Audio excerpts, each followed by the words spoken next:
ಸ್ನೇಹಿತರೆ, ಈಗ ನಾವು ನೇರವಾಗಿ ಶಿರಾಗೆ ತೆರಳೋಣ. ಶಿರಾ ವಿಧಾನಸಭಾ ಕ್ಷೇತ್ರದಲ್ಲಿ ಈಗ ಜಂಟಿ ಸುದ್ದಿಗೋಷ್ಠಿ ನಡೀತಾ ಇದೆ. ಮಾಜಿ ಸಿಎಂ ಸಿದ್ದರಾಮಯ್ಯ ಮತ್ತು ಮಾಜಿ ಡಿಸಿಎಂ ಡಾಕ್ಟರ್ ಜಿ ಪರಮೇಶ್ವರ್ ಸುದ್ದಿಗೋಷ್ಠಿಯಲ್ಲಿ ಮಾತನಾಡ್ತಾ ಇದ್ದಾರೆ. ಈಗ ಸಿದ್ದರಾಮಯ್ಯನವರು ಮಾತನಾಡ್ತಾ ಇದ್ದಾರೆ, ಬನ್ನಿ ಕೇಳಿಸ್ಕೊಳ್ಳೋಣ.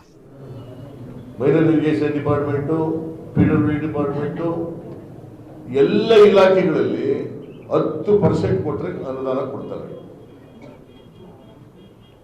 ಅದು ಏನು MLA ಹೇಳಿದ್ರು ಕೊಡಲ್ಲ, ಯಾವನ ಕಾಂಟ್ರಾಕ್ಟರ್ 10% ಕೊಟ್ಬಿಟ್ಟು ತಗೊಂಡು ಹೋಗ್ಬೇಕು. 10% ಕೊಟ್ಟು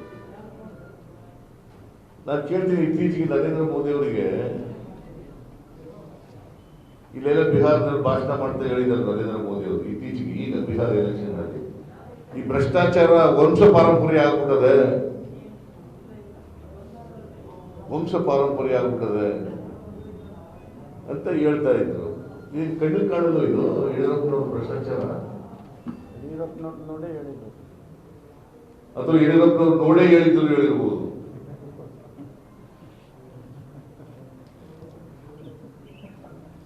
ಹೇಳೋದೊಂದು ಮಾಡೋದೊಂದು ಹಿಂಗಾಗ್ಬಿಟ್ಟದೆ. ನಾನು ತಿನ್ನಲ್ಲ, ಇನ್ನೊಬ್ಬರು ತಿನ್ನಕ್ ಬಿಡಲ್ಲ ಅಂತ ಏನ್ ಯಡಿಯೂರಪ್ಪ ಹೇಳದ್ದೇ ಹೇಳದ್ದು. ತಿನ್ನಲ್ಲ ಸಾರಿ, ಮೋದಿಯವರು ಏನು ಹಿಂದಿನಲ್ಲಿ ಹೆಂಗೆ ಏನು ಹೇಳ್ತಿದ್ದವರು, ಮೈ ಕಾನೂಂಗಾ मैं खाऊंगा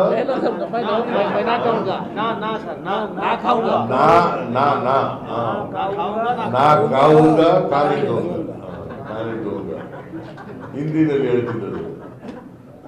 ನಾ ತಿನ್ನಲ್ಲ, ಬೇರೆಯವರು ತಿನ್ನಕ್ ಬಿಡಲ್ಲ. ಇಲ್ಲಿ ಲೂಟಿ ಹೊಡಿತಾ ಇದ್ದಾರಲ್ಲ ಮಿಸ್ಟರ್ ಮೋದಿಜಿ, ಕಣ್ಣು ಕಾಣ್ತಾ ಇಲ್ಲ ನಿಮಗೆ ಲೂಟಿ. ನಾನು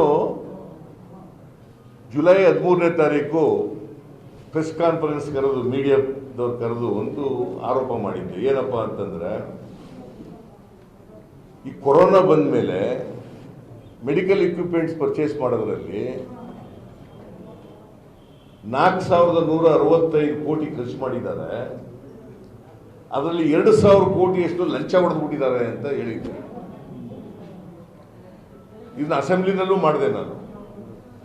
same allegations I repeated on the floor of the house when chief minister was sitting in the floor in the assembly.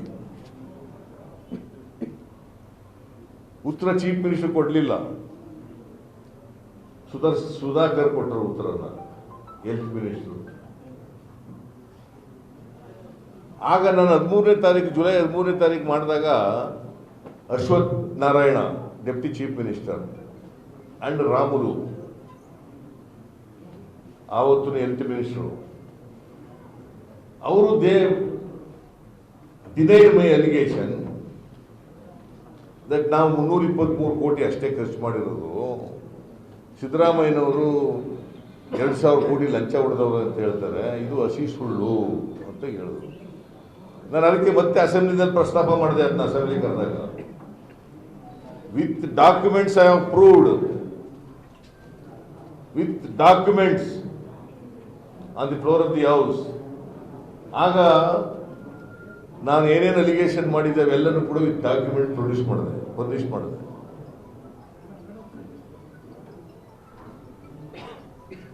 ಆಗ ಸುಧಾಕರ್ ಏನು ಉತ್ತರ ಕೊಡುವಾಗ ಏನು ಹೇಳಿದ್ರು ಅಂದ್ರೆ, ಸಿದ್ದರಾಮಯ್ಯನವರು ಸರಿ, ನಾವು 4,200 ಕೋಟಿ ಖರ್ಚು ಮಾಡಿದ್ದೀವಿ, ಆಗ ಬರೀ ಒಂದೇ ಇಲಾಖೆಗೆ ಹೇಳಿದ್ದು, ಈಗ ಎಲ್ಲ ಇಲಾಖೆಗಳಿಂದ ಇಷ್ಟು ಖರ್ಚು ಮಾಡಿದ್ದೀವಿ ಅಂತ ಈ ಅಡ್ಮಿಟೆಡ್. 4,200 ಕೋಟಿ ಖರ್ಚು ಮಾಡಿದ್ದೀವಿ. ನಾನು ಹೇಳಿದ್ದು 4,165 ಕೋಟಿ, ಇವನು ಹೇಳಿದ್ದು 4,200 ಕೋಟಿ.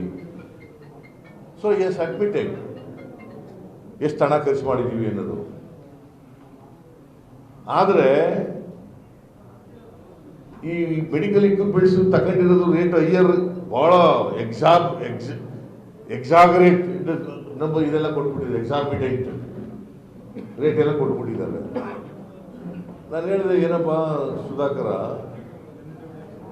4 ಲಕ್ಷಕ್ಕೆ ಒಂದು ವೆಂಟಿಲೇಟರ್ ತಗೊಂಡಿದ್ದಾರೆ ಸೆಂಟ್ರಲ್ ಗೌರ್ಮೆಂಟ್ನವರು, ನಿಮಗೂ 2,000 ವೆಂಟಿಲೇಟರ್ ಸಪ್ಲೈ ಮಾಡವ್ರೆ. ನೀವು 5,60,000ದಿಂದ 5 ಲಕ್ಷ ಕೊಟ್ಟಿದ್ದೀರಲ್ಲ, ಹೆಂಗ್ ಕೊಟ್ರಿ ನೀವು? 18 ಲಕ್ಷ ಕೊಟ್ಟಿದ್ದೀರಲ್ಲ, ಅಂದರೆ 3 ಪಟ್ಟು 4 ಪಟ್ಟು ಜಾಸ್ತಿ ಆಯಿತು ವೆಂಟಿಲೇಟರ್ಸ್ಗೆ. ಆ 3 ಪಟ್ಟು 4 ಪಟ್ಟು ಜಾಸ್ತಿ ಆಯ್ತಲ್ಲ, ಅದು ಯಾರ ಜೇಬಿಗೆ ಹೋಗಿದೆ, ಯಾರ ಪಾಕೆಟ್ ಸೇರಿದೆ ಅದು?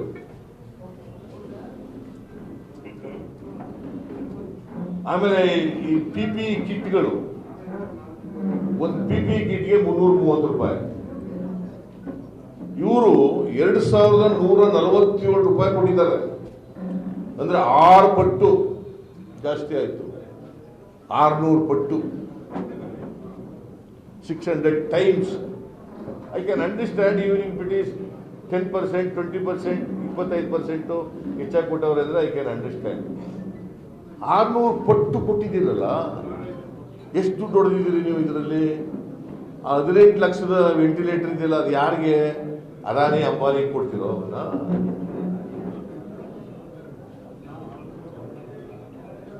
ಈ ತರ ಲೂಟಿ ಹೊಡೆದ್ಬಿಟ್ಟಿರೋದು ನನ್ನ ಪ್ರಕಾರ ಮೋರ್ ದ್ಯಾನ್ 2000 crores ಬರೀ ಮೆಡಿಕಲ್ ಇಕ್ವಿಪ್ಮೆಂಟ್ಸ್ ನಲ್ಲಿ ದುಡ್ಡು ಹೊಡೆದು ಜನರ ಹೆಣಗಳ ಮೇಲೆ ದುಡ್ಡು ಮಾಡೋದು, ಪಾಪದ ಹಣ.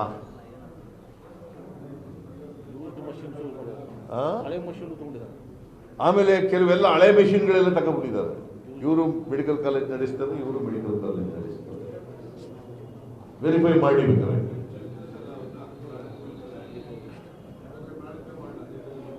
I have never come across this type of corrupt government. ಆಮೇಲೆ BDA ನಲ್ಲಿ ಒಂದು ಹಗರಣ, ಅದನ್ನು ಪ್ರಸ್ತಾಪ ಮಾಡಿದ್ರೆ ಅವ್ರು ಯಾರು ವಿಜಯೇಂದ್ರ, ಅವನು ಹೆಸರು ಹೇಳ್ಬೇಡಿ ಇಲ್ಲಿ ಅಂತ ಗಲಾಟೆಯೋ ಗಲಾಟೆ. ಅವ್ರ ಮೊಮ್ಮಗ ಶಶಿಧರ ಮರಡಿ, ಅವನ ಹೆಸರು ಹೇಳ್ಬೇಡಿ ಇಲ್ಲಿ, because they are not the members of this house.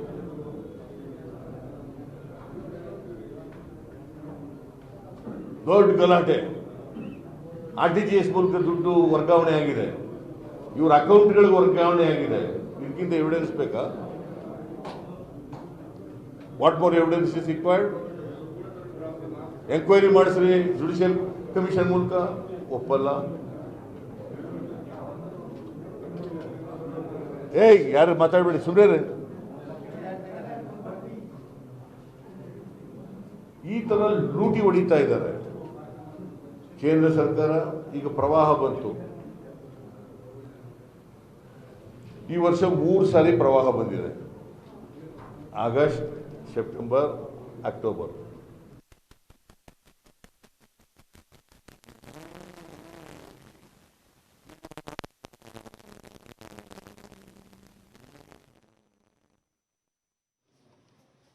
ನಾನು ಕೇಳ್ತೀನಿ, ಇವತ್ತು ನೀವು ಕೇಳಿ, ಚೆಕಪ್ ಮಾಡಿ, ವೆರಿಫೈ ಮಾಡಿ. ಇವತ್ತವರೆಗೆ ಕೇಂದ್ರ ಸರ್ಕಾರ ಆಗಲಿ ರಾಜ್ಯ ಸರ್ಕಾರ ಆಗಲಿ ₹1 ಕೊಟ್ಟಿದ್ದಾರ? Not a single rupees released. I have checked up with the DCs, I have checked up with the Tahsildars, I have checked up with the other officers. ₹1 ಕೊಟ್ಟಿಲ್ಲ. ಒಂದು ಮೆಮೊರಾಂಡಂ ಕೊಟ್ಟು ಕೂತು ಬಿಡೋರು. ಇದು ಹೋಯ್ತು. ಹಿಂದಿನ ವರ್ಷ 2019 ಒಂದು ಭೀಕರವಾದಂತಹ ಪ್ರವಾಹ ಬಂದಿತ್ತು, ಆ ದುಡ್ಡು ಕೊಟ್ಟಿಲ್ಲ. ಇನ್ನ ನಮ್ಮನ್ನ ರಿವ್ಯೂ ಮಾಡಿದೆ, ನಮ್ಮ ಬಾದಾಮಿ ಕ್ಷೇತ್ರದಲ್ಲಿ ಇನ್ನು ಮನೆಗಳಿಗೆ ದುಡ್ಡು ಕೊಟ್ಟಿಲ್ಲ. 5 ಲಕ್ಷ ಮನೆಗಳಿಗೆ 75% ಜಾಸ್ತಿ ಡ್ಯಾಮೇಜ್ ಆಗಿದೆ, 5 ಲಕ್ಷ ಕೊಡ್ತೀವಿ. 25% ಜಾಸ್ತಿ ಡ್ಯಾಮೇಜ್ ಆಗಿದೆ, 3 ಲಕ್ಷ ಕೊಡ್ತೀವಿ. ಸೊ ಅದರೊಳಗಡೆ 75 ಹೊರಗಡೆ ಇದ್ದರೂ 5 ಲಕ್ಷ ಕೊಡ್ತೀವಿ, 10 ಲಕ್ಷ ಕೊಡ್ತೀವಿ ಅಂತ ಎಲ್ಲೂ ಕೊಡ್ತೀವಿ. ಪರಿಹಾರನೂ ಕೊಡ್ಲಿಲ್ಲ. ಇನ್ನು ಹಣಕಾಸಿನ ಪರಿಸ್ಥಿತಿ ನಮ್ಮ ದೇಶಪಾಂಡೆ ಅವರು ಸ್ವಲ್ಪ ಹೇಳಿದ್ರು. ನಾನು ಮುಖ್ಯಮಂತ್ರಿ ಆಗಿರುವಾಗ, ನಾನು ಹಣಕಾಸು ಮಂತ್ರಿ ಆಗಿರುವಾಗ, ಏನಪ್ಪ ಇವರು ಸಾಲ ತಗೊಂಡ್ಬಂದು ಹೋಳಿಗೆ ತಿನ್ನಿಸ್ತಾ ಇದ್ದಾರೆ ಅಂತ ಹೇಳೋರು. ಸಾಲ ತಗೊಂಡ್ಬಂದು ಹೋಳಿಗೆ ತಿನ್ನಿಸ್ತಾರೆ ಅಂತ. ದಿಸ್ ಇಯರ್ ಯಡಿಯೂರಪ್ಪ ಸಾಲ ಎಷ್ಟು ಮಾಡಿದ್ದಾರೆ ಗೊತ್ತಾ? 53,000 ಕೋಟಿ ಬಜೆಟ್ ನಲ್ಲಿ ಹೇಳಿದ್ರು.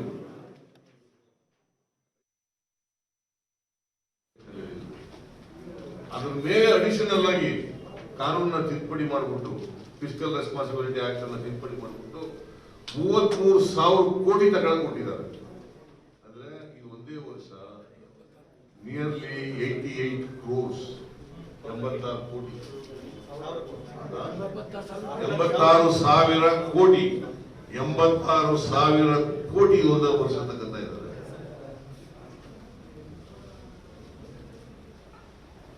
ಇವರು ಯಡಿಯೂರಪ್ಪ ಮೊದಲನೇ ವರ್ಷ 46,000 ಕೋಟಿ ತಗೊಂಡಿದ್ರು. ಈಗ ಎಷ್ಟಾಯ್ತು ಇವರು ಸಾಲ ತಗೊಂಡು ಬಂದ್ರು? Today Karnataka is indebted to the tune of 4,01,000 crores total. ಎಷ್ಟೋ ವರ್ಷಗಳಿಂದ ಇದ್ದದ್ದು ಇದು ಒಂದೇ ವರ್ಷ ಇವರ ಅವಧಿಯಲ್ಲಿ ಯಡಿಯೂರಪ್ಪ 1,30,30,000 ಕೋಟಿಗೂ ಹೆಚ್ಚು ಸಾಲ ತಗೊಂಡಿದ್ದಾರೆ. ರಾಜ್ಯ ದಿವಾಳಿಯಾಗಿದೆ, ಉದ್ಯೋಗ ಇಲ್ಲ, ಕೆಲಸ ಇಲ್ಲ, ಕೊರೋನಾ ತಡೆಗಟ್ಟದಲ್ಲಿ ಫೇಲ್ ಆದ್ರು. ಇವತ್ತಿನವರಿಗೆ ಲಾಕ್ ಡೌನ್ ಆಗಿದ್ದಾಗ ಇವರಿಗೆ ಕ್ಷೌರಿಕರಿಗೆ, ಮಡಿವಾಳರಿಗೆ, ಡ್ರೈವರ್ಗಳಿಗೆ, ಆಟೋ ರಿಕ್ಷಾ ಮತ್ತೆ ಬೇರೆ ಟ್ಯಾಕ್ಸಿ ಡ್ರೈವರ್ಗಳಿಗೆ, ಆಮೇಲೆ ರೈತರಿಗೆ, ನೇಕಾರರಿಗೆ ಪರಿಹಾರ ಕೊಡ್ತೀವಿ. ಇವತ್ತಿನವರು ಕೊಟ್ಟಿಲ್ಲ. 1,600 ಕೋಟಿ ಪರಿಹಾರ ಘೋಷಣೆ ಮಾಡಿ ಇವತ್ತಿನವರು ಕೊಡಲಿಲ್ಲ. ಜನ ಅದರಿಂದ ನಾನು ಯಾಕೆ ಹೇಳ್ತಾ ಇದ್ದೀನಿ ನೀವೆಲ್ಲರೂ ಅಂತಂದ್ರೆ, they are fed up with the corruption, fed up with the non functioning of the government, no developmental work. ರಾಜ್ಯದಲ್ಲೇ ಇವತ್ತು ಹಾಳು ಮಾಡಿ ಹಿಡಿದಿದ್ದಾರೆ. ಎಲ್ಲ ಪ್ರೋಗ್ರಾಮ್ಗಳನ್ನೆಲ್ಲ ನಿಲ್ಲಿಸಿಕೊಂಡಿದ್ದಾರೆ. ಕೃಷಿ ಭಾಗ್ಯ ನಿತ್ಯ ಹೋಯಿತು.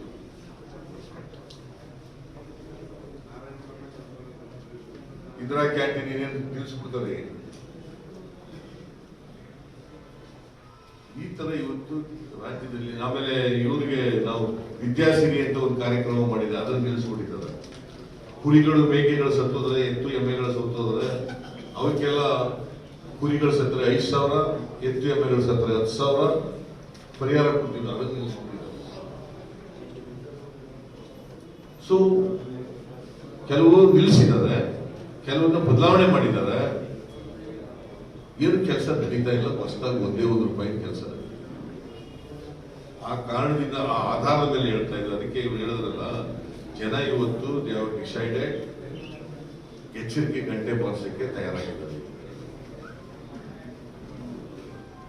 ಬಿಜೆಪಿ ಸರ್ಕಾರಕ್ಕೆ ಒಂದು ಎಚ್ಚರಿಕೆ ಗಂಟೆ ಬಾರಿಸಬೇಕು ಅಂತ.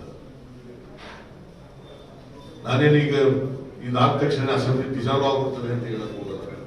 ಆದ್ರೆ ಜನ ಎಚ್ಚರಿಕೆ ಗಂಟೆ ಬಾರಿಸಕ್ ಕೊಟ್ಟಿದ್ದಾರೆ. ಆದ್ರಿಂದ ಶಿರಾದಲ್ಲಿ ಮತ್ತೆ ನಮ್ಮ ಅಭ್ಯರ್ಥಿ ಇದಾರಲ್ಲ, ಇವ್ರು ಮಾಡಿದ ಕೆಲಸ ಬಿಟ್ಟರೆ ಹೇಳಿ ಬೇಕಾದ್ರೆ ಎಲ್ಲಾ ಕಡೆ ಶಿರಾದಲ್ಲಿ ಕೇಳಿ. ಇವ್ರು ಅಭಿವೃದ್ಧಿ ಮಾಡಿದಂತ ಕೆಲಸಗಳು ಬಿಟ್ರೆ, ಇವ್ರು ಬಿಟ್ಟು 7.5 ವರ್ಷ ಆಯ್ತು ಬಂತು, ಒಂದೇ ಒಂದು ಶಿರಾದಲ್ಲಿ ಅಭಿವೃದ್ಧಿ ಕೆಲಸ ನಡೆದಿದೆ. ನೀರಾವರಿ ಪ್ರಾಜೆಕ್ಟ್ಗಳಿರ್ಬೋದು, ಕೆರೆ ತುಂಬಿಸ್ತಕ್ಕಂಥದ್ದಿರ್ಬೋದು, ಚೆಕ್ ಡ್ಯಾಮ್ಗಳು ಮಾಡೋದಿರ್ಬೋದು, ಬ್ಯಾರೇಜ್ ಕನ್ಸ್ಟ್ರಕ್ಷನ್ ಮಾಡೋದಿರ್ಬೋದು, ರಸ್ತೆಗಳು ಮಾಡೋದಿರ್ಬೋದು, ಬ್ರಿಡ್ಜ್ಗಳು ಮಾಡೋದಿರ್ಬೋದು, ಇವ್ರು ಹೋದ್ಮೇಲೆ ಏನು ಕೆಲಸ ನಡೀತಾ ಇಲ್ಲ. ಆದ್ರಿಂದ ಶಿರಾ ಜನ they want Jayachandra back again.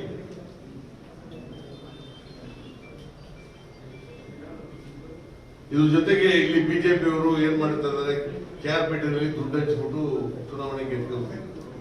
ಅದೇ ಪ್ರಯೋಗ ಇಲ್ಲಿ ಮಾಡಬೇಕು ಅಂತ ಬಂದವರು. ನೀವೆಲ್ಲ ನೋಡಿದಿರಿ, ಪ್ರೀತಮ್ ಗೌಡರ ಆಟಗಳು ಎಲ್ಲ ನೋಡಿದಿರಿ. ಅವನು ಅಲ್ಲೇ ಇದ್ದ, ವಿಜಯೇಂದ್ರ ಜೊತೆ ಕ್ಯಾಬಿನೆಟ್ ಇದ್ದವು.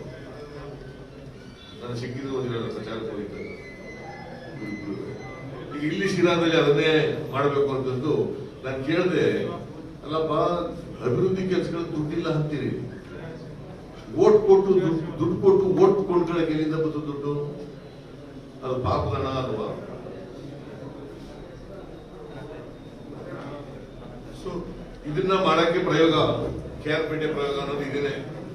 ಅಧಿಕಾರ ದುರುಪಯೋಗ ಮಾಡೋದು, ಅಧಿಕಾರಿಗಳ ಮೂಲಕ, ಪೊಲೀಸ್ನವ್ರ ಮೂಲಕ ದುಡ್ಡು ಹಂಚಿಸೋದು. ಈಗ ಇಷ್ಟೆಲ್ಲ ದುಡ್ಡು ಹಂಚ್ತಾ ಇದ್ದಾರೆ, ಎಲ್ಲರೂ ಒಂದ್ ಕಡೆ ಹಿಡಿದಿದಾರ ಪೊಲೀಸ್ನವರು, ಎಲೆಕ್ಷನ್ ಕಮಿಷನ್ ಅವರು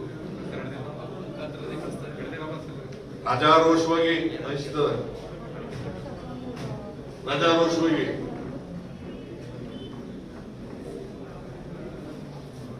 So this is the position, that is why ಶಿರಾದಲ್ಲೂ ಗೆಲ್ತೀವಿ ಈ ಸರಿ 100% ಜಯಚಂದ್ರ ಅವರು 100% ಗೆದ್ದೇ ಗೆಲ್ತಾರೆ. ಹಾಗೇನೆ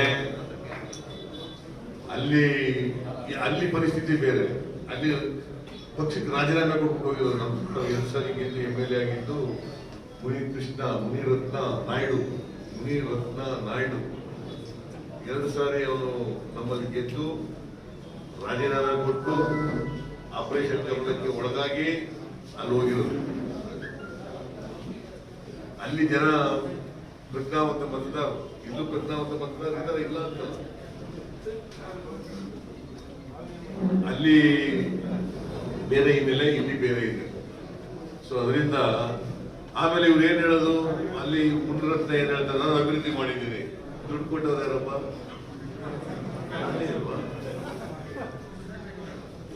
2,000 ಕೋಟಿ ಕೊಟ್ಟಿದ್ದೀನಿ ಅಲ್ಲಿಗೆ, ಇಲ್ಲಿ 2,500 ಕೋಟಿ ಕೊಟ್ಟಿದ್ದೀನಿ ಈ ಕ್ಷೇತ್ರಕ್ಕೆ, ಅಲ್ಲಿ 2,000 ಕೋಟಿ ಕೊಟ್ಟಿದ್ದೀನಿ. So in both the constituencies ಈ ಬೈ ಎಲೆಕ್ಷನ್ ನಲ್ಲಿ ಕಾಂಗ್ರೆಸ್ನ ಅಭ್ಯರ್ಥಿಗಳು 100% ಗೆಲ್ತಾರೆ. ಚಂದ್ರಬೇಡಿ ಬಿಜೆಪಿಯವರು ಅರ್ಶನ ಕುಂಕುಮ ಕೊಡ್ತೀನಿ ಅಂತ ನಿಮ್ಮಲ್ಲೆಲ್ಲ ಬಿಜೆಪಿಯವರು ಹೆಣ್ಮಕ್ಳಿಗೆ ಅರ್ಶನ ಕುಂಕುಮ ಕೊಡ್ತೀವಿ ಅಂತ ಹೋಗ್ತಿದ್ದಾರೆ. ಅರ್ಶನ ಕುಂಕುಮ ನಿಮ್ಮಲ್ಲೆಲ್ಲ ಸೀರೆ ಬರೀ ಅರ್ಶನ ಕುಂಕುಮನ ಇದೆಲ್ಲ ಕೊಟ್ಟರು, ಬರೀ ಅರ್ಶನ ಕುಂಕುಮ ಅಷ್ಟೇ ಹೇಳ್ತೀರ ನೀನು. ಸುಮ್ಮನೆ ಅರ್ಶನ ಕುಂಕುಮ ಅಷ್ಟೇ ಹೇಳ್ತೀರ. ಜೊತೆ 200 ರೂಪಾಯಿ ದುಡ್ಡು ಕೊಟ್ಟಾರೆ, 200 ರೂಪಾಯಿ ದುಡ್ಡು ಕೊಟ್ಟಿದ್ದಾರೆ. ನಾವು ಅವೆಲ್ಲ ಮಾಡೋದು, ನಾವೇನಿದ್ರು ಅಭಿವೃದ್ಧಿ ಕೆಲಸ ಮಾಡಿದೀವಪ್ಪ, ನಮ್ಮ ಕಾಲದಲ್ಲಿ ನಮ್ಗೆ ಇಂಥ ಕಾರ್ಯಕ್ರಮಗಳೆಲ್ಲ ಮಾಡಿದೀವಿ, ಅದಕ್ಕೆ ಓಟ್ ಕೊಡಿ ಅಂತ ಕೇಳೋದು.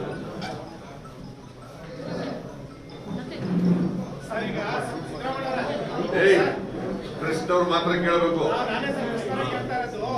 ಈಗ ಕಳೆದ ಮೈತ್ರಿ ಸರ್ಕಾರ ಬಿದ್ದೋಗೋದಕ್ಕೆ ಬೇರೆ ಯಾರು ಕಾರಣ ಅಲ್ಲ, 17 ಜನ ಶಾಸಕರನ್ನ ಕಳಿಸಿದ್ದೇ ಸಿದ್ದರಾಮಯ್ಯ ಅವರು ಅಂತ ಹೇಳಿದ್ದಾರೆ. ಕುಮಾರಸ್ವಾಮಿ ಅವರು ಮಾತಾಡಿದ್ದಾರೆ ನಿಮ್ಮ ವಿರುದ್ಧ. ಕುಮಾರಸ್ವಾಮಿ ರಾಜಕೀಯವಾಗಿ ಮಾತಾಡ್ತಾ ಇದ್ದಾರೆ. ನಾನು ಅದನ್ನ 2 ಸಾರಿ ಹಿಂದೆ ಹೇಳಿದ್ರೆ 2 ಸಾರಿ ಕೂಡ ಡಿನೇ ಮಾಡಿದ್ದೀನಿ. ಅವ್ರು ಬಾಯಿ ಮುಚ್ಚಿಸ್ತಕ್ಕಂಥ ಕೆಲಸ ಮಾಡಿದ್ದಾರೆ.